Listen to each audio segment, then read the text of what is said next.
వదిలేసారనేది official గా రాలేదు. Bus ఎప్పుడైతే స్టార్ట్ అయిందో ఎగ్జాక్ట్లీ ఎప్పటి నుంచో ఉన్నాయనే వార్తలు ఉన్నాయి. ఎప్పటి నుంచో ఏదో కొన్ని ఇబ్బందుల్లో ఉన్నారన్నట్టు, అటు ఇటు ప్రతికూలంగా ఉన్నారంటే. మనోడు కాదు పగోడు ఎప్పుడు వచ్చింది అక్కడ ఏదైతే మన నంద్యాల ఎప్పుడు వచ్చింది ఎలక్షన్? నంద్యాల. పుష్పకి మనోడు కాదు పగోడికి ఎంత డిఫరెన్స్ ఉంది?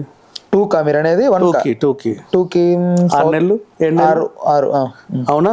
అయితే 6 నెలలు అయితే బన్నీకి వీళ్ళ సపోర్ట్ లేనట్టే కదా, అంతే కదా కాదా?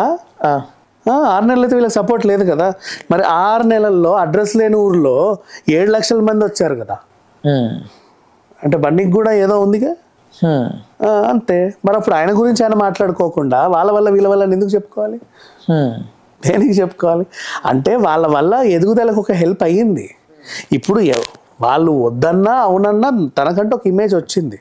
కానీ ఇప్పటికీ తను మాత్రం మర్చిపోకుండా పేర్లు అయితే చెబుతున్నాడు. అవతల వాళ్ళేమో ఈయనకు పొగరెక్కింది, వగరెక్కింది, అది ఎక్కింది, ఇది ఎక్కింది అంటున్నారు. అంటే మనకంటే ఎక్కువ ఎదిగితే జీర్ణించుకోలేని గొంతులే అలా మాట్లాడతాయి. అంటే ఇక్కడ కన్క్లూజన్కి వచ్చే ముందు మోస్ట్ ఆఫ్ ది థింగ్ ఏంటంటే, మెగా ఫ్యామిలీకి సంబంధించి చిరంజీవి గారు కానివ్వండి, నాగబాబు గారు కానివ్వండి, ఈ మధ్య బన్నీ గారు అరెస్ట్ అయ్యే టైంలో అందరూ వెళ్ళి పరామర్శించారు ఎక్సెప్ట్ చరణ్.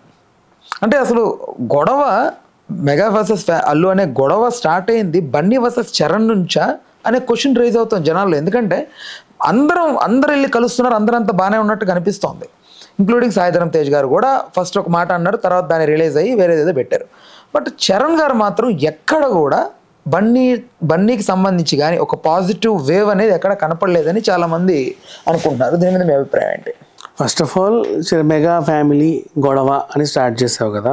మెగా ఫ్యామిలీ వాళ్ళ ఇష్యూస్ గురించి మాట్లాడడానికి నేను ఎవరిని ఫస్ట్ ఆఫ్ ఆల్, అది వాళ్ళ కుటుంబ విషయం. యాజ్ ఎ సినీ క్రిటిక్ గా వాళ్ళ సినిమాల గురించి మాట్లాడతాను, వాళ్ళ ఫ్యామిలీ గురించి నాకు అనవసరంగా. ఫ్యామిలీ గురించి అంటలేదు, they are stars now at the same time family members. Exactly. So అక్కడ చరణ్ గారు బన్నీకి ఎక్కడ ఆయన ఇష్టం, తన ఇష్టం, అది ఆయన రావాలన్న అభిప్రాయం నాకు లేదు, ఆయన రావద్దన్న అభిప్రాయం కూడా నాకు లేదు.